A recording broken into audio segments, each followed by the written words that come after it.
con ese lo pueden poner que es privado o lo pueden poner que es protegido. Esa es la simbología que se usa cuando uno define una clase. Y el encapsulamiento tiene que ver con eso. ¿Ya? Entonces, si es público, está visible para todo el mundo.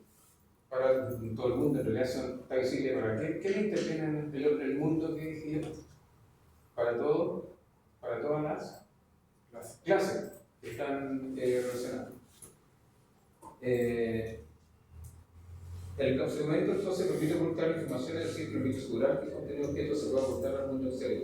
¿Ya? También protege al objeto de uso indebido. Y la modularidad es una propiedad que permite tener independencia entre diferentes partes del sistema. Mira, aquí se ocupa mucho el concepto de, ¿saben el concepto de lo que es cohesión y acoplamiento? En ingeniería de software se usa mucho el concepto en el diseño, se usa mucho el concepto con módulo, cohesión y acoplamiento. Y hay una premisa que dice que todo sistema, todo módulo tiene que tener una máxima cohesión y un mínimo complemento.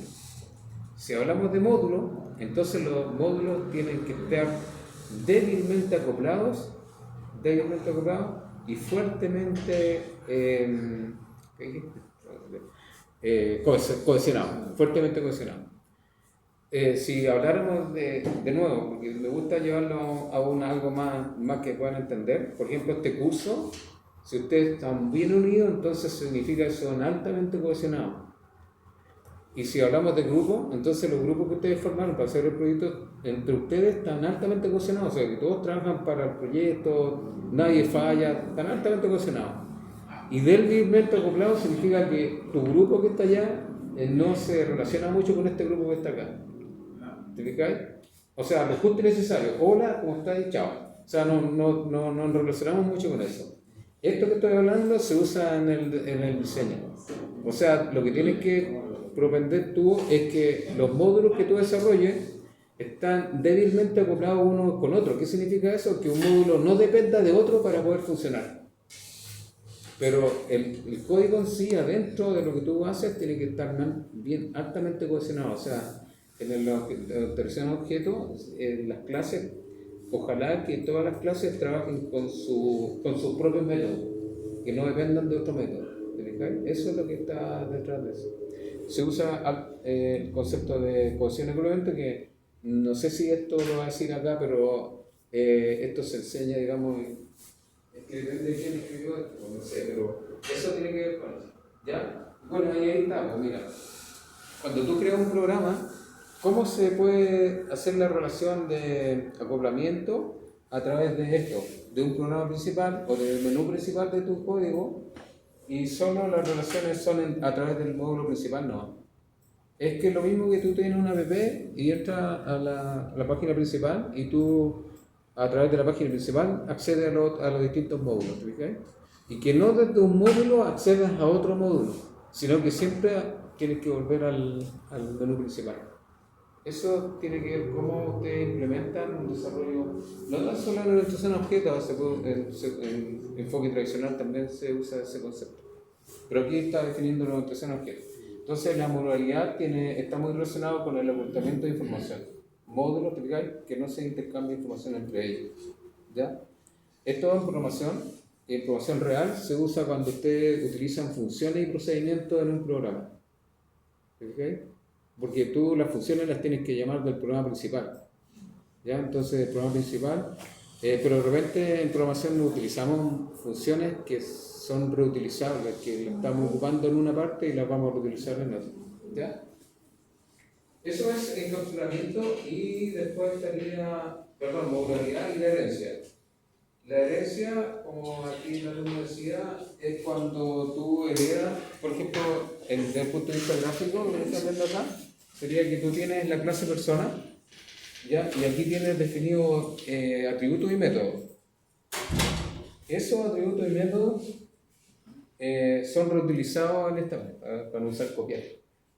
Son reutilizados en este. Por ejemplo, este es un objeto maestro, objeto alumno, o sea, persona, maestro docente, alumno. Entonces, esto que está aquí, eso se copia o se reutiliza en esta clase que está acá. Y en este existen atributos y métodos que son propios de esta clase. Se heredan, como les digo. Se heredan todas las características y métodos de la clase padre. Y el poliformismo es lo que yo les decía. Miren, en este caso, por ejemplo, esto ya más se refiere bueno, aquí también las dos cosas, pues atributo y método. Área, calcula área, y aquí fíjate que la clase es círculo, pero se calcula el área del círculo. ¿Ya? Obviamente que calcula área, es distinta a esta calcula área del triángulo, el rectángulo, o del cuadrado, o de un rectángulo, no sé, ¿te fijas? Porque adentro tiene que cambiarse eso, pero el concepto de calcula área. ¿Ya? Probablemente le pasamos un parámetro para que sepa dónde tiene que ir a calcular, en la llamada de forma. En la forma, ¿cierto? Dependiendo de la forma que venga, que tú le pasas como parámetro a eso, entonces se va a ir a donde corresponda. O sea, le entregamos el parámetro, en el parámetro de aquí, le entregamos, digamos, la forma que para que pueda disparar alguno de esos tres áreas. Ya sabes, tenemos que entregar un código o algo así que diga cuál es el que tenemos que ejecutar.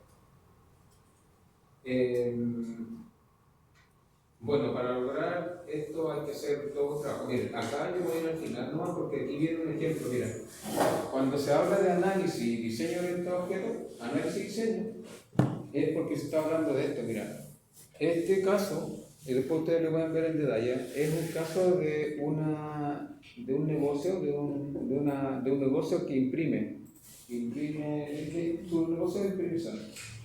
Y entonces lo que están analizando aquí, desde el punto de vista del análisis, están definiendo que la problemática, el contexto del problema lo vamos a hacer con una clase de análisis. Se define. Es como todo el análisis, o sea, todo este análisis se hace como orientación a objeto, pero aquí en específico sí. Entonces, clase de análisis, entonces mira, aquí esto es como el requerimiento, es como la función principal, imprimir trabajo, ¿ya? Pero imprimir trabajo para imprimir trabajo tenemos un número de páginas, número de modelado, tipo de papel, escala. Y entonces, ¿cuáles son las acciones que voy a hacer dependiendo del trabajo? Que venga un cliente a la tienda a pedir que le imprima, tengo que calcular el costo, yo, empresa, tengo que calcular el costo y pasar el trabajo para que lo puedan imprimir. Entonces, esto es el análisis. Tú puedes hacer un análisis de un problema, así de este enfoque, donde tú defines una gran clase que es clase de análisis y donde pones la problemática que quieres desarrollar. Ya pueden haber cuestiones más grandes que esto, pero es una clase que se llama análisis. Y después por el lado de acá sería el diseño. Y aquí ya aparecen las clases y todo. Entonces, mira, esta figura es de un componente por si acaso. Esta es la figura típica de un diagrama componente. ¿Eh? Entonces aquí en el primer trabajo es el componente, pero va a llamar a los componentes calcular el trabajo e iniciar el trabajo que viene de esto. Calcular el costo y empezar el trabajo. Después entonces esto te muestra, en este apunte, te muestra ya se lo abre, o sea, abre esta parte. Entonces, el imprimir trabajo, que aparecía ahí en el diseño, significa toda esta...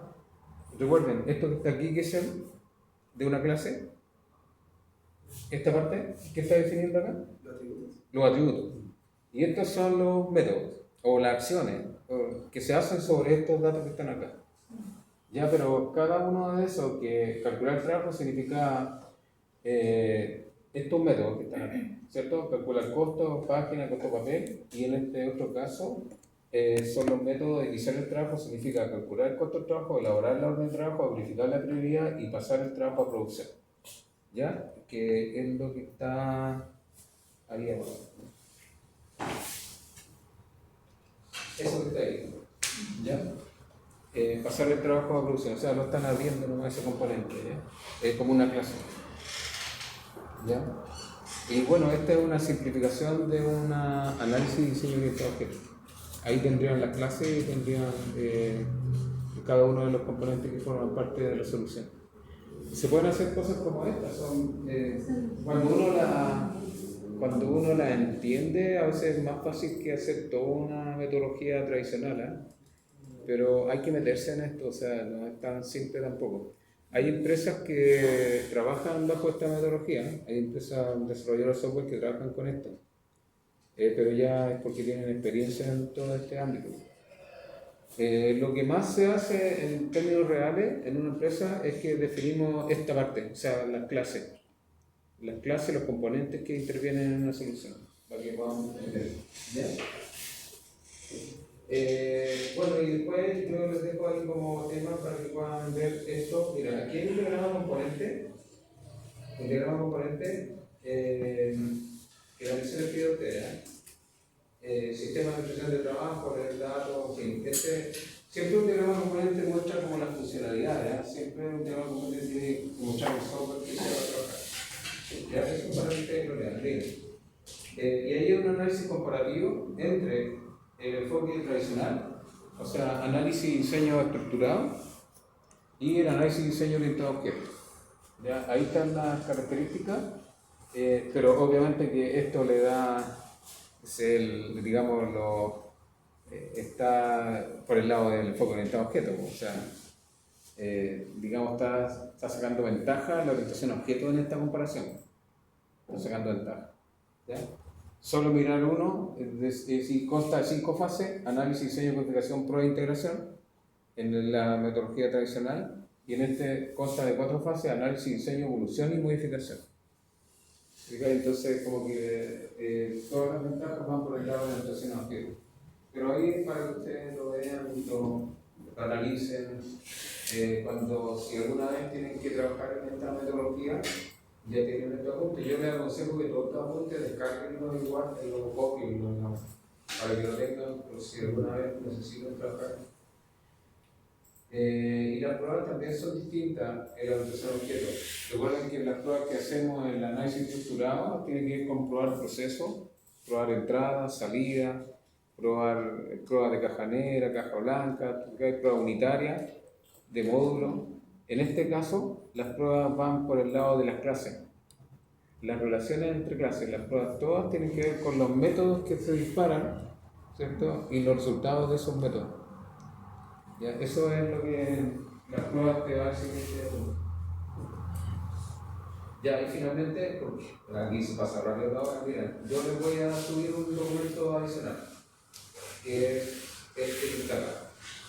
Para apoyarlo a ustedes, esto va ya para la implementación, es para entender mejor todo este concepto que yo ya les demostré, que son los objetos de las clases. ¿Qué nos interesa un objeto? Un objeto es cualquier cosa real o abstracta acerca del cual almacenamos datos y métodos que controlan dichos datos. Una abstracción es un proceso mental de extraer características esenciales de algo ignorando lo que no es esencial para qué caso. ¿Ya? ¿Qué es un tipo de objeto? Existen tipos de objetos, por ejemplo, que pueden ser objetos empleados, uno define el tipo de objeto. ¿Qué es un tipo de objeto? Objeto se refiere a los datos y los métodos mediante los cuales se controlan las propias datos. Esto ya de democrático tiene que ver más con la implementación. Ahí está aplicado también lo que son los métodos de otra forma y más, como le digo, más entendible, que son los métodos específicos, la forma en que se controlan los datos objetos, solo pueden hacer referencia a la estructura, en fin. ¿Ya? Entonces un objeto es una cosa cuyas propiedades están representadas por tipo de datos y comportamiento por método. ¿Ya? Y aquí tienen la figura del objeto, las propiedades, empleado, puesto, en fin, y los métodos, que son las acciones que podemos hacer sobre esos datos que están ahí. El encapsulamiento ahí está también explicado de mejor manera, con más detalle, para que ustedes lo puedan entender. ¿Ya? No sé si esto lo vieron a ese nivel de detalle cuando vieron la orientación objeto. Ya, entonces por eso que se lo puedo decir, porque lo presenté en un curso y los alumnos me dijeron, profesor, porque nos puede servir cuando tengan que hacer algo de esto. E incluso viene código acá, algo de código. ¿Ya? ¿Qué es ventaja? Por ejemplo, miren, el ejemplo, veamos este ejemplo. Una unidad de dividir es un ejemplo de un objeto con tipo específico de comportamiento. Una palabra individual sería una instancia de dicho objeto. Una instancia. ¿ya? No se puede tener acceso a la parte eléctrica del mismo, tiene un aviso de advertencia, solo puede usarse los métodos predeterminados, que son encender, enchufar, encender, no sé, y contiene muchos métodos, tocar, grabar, abrir, cerrar, que esos son los públicos, ¿cierto? Pero no, está encapsulado el tema del tema de la parte de energía eléctrica, ¿okay? No tenemos acceso a eso, y de hecho hay una advertencia de no abrir esa parte. Los mensajes no lo mencionan los apuntes, no lo especifican, pero los mensajes son los que son como en una solicitud que implica una operación específica con uno o más objetos como parámetro. Es cuando tú llamas al método. Es lo mismo que cuando uno llama a una función dentro de un programa. ¿Ya? La clase. Una clase es una implantación de un tipo de objeto. O sea, técnicamente, el objeto son todo lo que ya definimos, pero cuando tú lo desarrollas, cuando lo tienes que implementar, se llama clase ahora ese objeto. ¿Ya? Especifica una estructura de datos y los métodos operativos permisibles que se aplican a cada uno de los objetos. Eso es una clase. La clase es lo que nosotros ya en informática tenemos que trabajar porque la orientación a objetos no solo se usa en programación, tú podrías definir un objeto en cualquier contexto. Y ahí tienen el ejemplo de una clase para que ustedes lo puedan leer después. Ahí tienen gráficamente una clase, por ejemplo, clase coche, ¿cierto? Una generalización. Clase coche, arrancar, ir, parar, esos son los métodos. Y los atributos son color, velocidad, carburante. El nombre de la clase y el objeto Ferrari. El objeto es uno, único, ¿cierto? Ferrari, el nombre del objeto, el objeto arrancar, pero el objeto coche.ferrari es un objeto o una instancia de ese objeto. Ya, lo mismo para el concepto de clase o herencia, superclase, clase y subclase. Entonces, superclase teléfono, teléfono celular y teléfono celular digital. ¿Okay? Ahí tienen más ejemplos. Y ahí tienen el ejemplo de lo que es una subclase. Y finalmente, una clase. Así se define. Una clase siempre tiene un nombre de clase, siempre tiene propiedades o atributos. Y además se indican las características en cuanto a encapsulamiento y los métodos de la clase, que son las acciones que tú tienes que ejecutar. ¿Ya? Prestar, devolver, destruir, reservar. ¿Ya? Eso es ya. Bueno, ya nos quedan 2 minutos nomás. Ahí usted no puede subir esto para el proceso de herencia, generalización. El poliformismo también está aplicado acá. ¿Ya? Y también al final hay unos códigos de programación. Ahí está. ¿Cómo se definen las clases en programación? Ahí está la llamada, pero está en C, en cualquier C, por si acaso. Pero no creo que entiendan el lenguaje que es parecido a Python. Ahí tienen una implementación y yo tengo varios códigos de esto, así que es posible como otro código. Ahí lo dejo aquí para mi hermano. Pero esto se lo voy a subir, que no tenga nadie que no tenga el apoyo. ¿Qué falta que no le tenga la aceptación?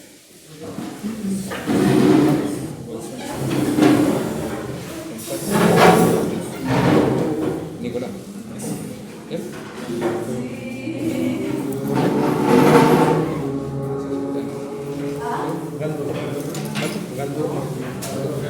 Chao. Oye, chao.